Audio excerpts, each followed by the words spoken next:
ভারতের অন্যতম বড় রপ্তানি পণ্য পেঁয়াজই কাঁদাচ্ছে দেশটির পেঁয়াজ ব্যবসায়ীদের। থমকে গেছে পেঁয়াজ রপ্তানি, স্থানীয় বাজারে দাম ঠেকেছে একেবারে তলানিতে। ভারতীয় পেঁয়াজের ওপর বাংলাদেশের নির্ভরশীলতা কমে যাওয়ায় বিপাকে পড়েছেন এই ব্যবসায়ীরা। নয়াদিল্লি বারবার পেঁয়াজ রপ্তানি বন্ধ করার কারণে দেখা দিয়েছে এমন সংকট। ভারতীয় পেঁয়াজের এক বড় ক্রেতা বাংলাদেশ। একসময় দেশটির প্রায় 1/3 পেঁয়াজই রপ্তানি হতো বাংলাদেশে, কিন্তু সম্প্রতি বাংলাদেশ চেষ্টা করছে পেঁয়াজ উৎপাদনে স্বনির্ভর হতে। পাশাপাশি কিনছে পাকিস্তান ও চীনের পেঁয়াজ।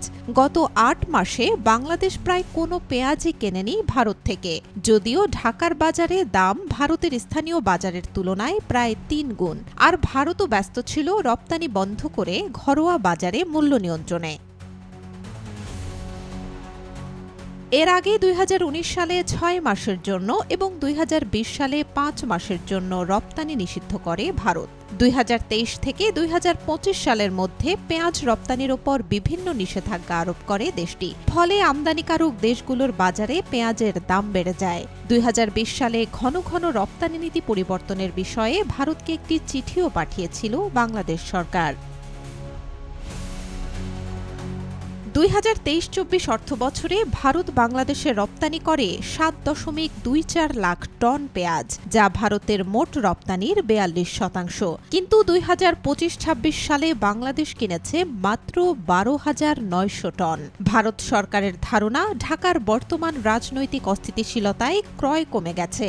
কিন্তু রপ্তানিকারকদের মতে ঘরোয়া বাজারে পেঁয়াজের দামের ওঠানামার সঙ্গে তাল মিলিয়ে বারবার নীতি বদল করেছে সরকার। ফলে নতুন উৎস খুঁজে নেওয়া ছাড়া আর কোনো উপায় ছিল না আমদানিকারকদের। তাদের দাবি, প্রায় 1 বছর ধরে ভারতীয় পেঁয়াজ আমদানি বন্ধ রেখেছে সৌদি আরবও। বলা হচ্ছে, ভারতীয় পেঁয়াজ আমদানিতে অনুমতি দিচ্ছে না সৌদি কর্তৃপক্ষ। ইয়েমেন ও ইরান থেকে কম দামে পেঁয়াজ পাওয়া যাচ্ছে, পাশাপাশি নিজেদের উৎপাদনও বাড়ছে। 2020-21 অর্থবছরে সৌদি আরব যেখানে 57,000 টন পেঁয়াজ কিনেছিল, সেখানে 2025-26 সালে ক্রয়ের পরিমাণ নেমে এসেছে মাত্র 223 টনে। ফিলিপাইনও ভারতীয় পেঁয়াজ তখনই কেনে যখন চীনের রপ্তানি বন্ধ থাকে। আরও অভিযোগ করেন, দীর্ঘদিন ধরেই ভারতের পেঁয়াজের বীজ অবৈধভাবে বাইরে পাচার হয়ে যাচ্ছে। সেই বীজ থেকে পেঁয়াজ উৎপাদন করেই আত্মনির্ভরশীল হচ্ছে অনেক দেশ। ফলে পেঁয়াজের আন্তর্জাতিক বাজারে ক্রমেই ভেঙে পড়ছে ভারতের আধিপত্য।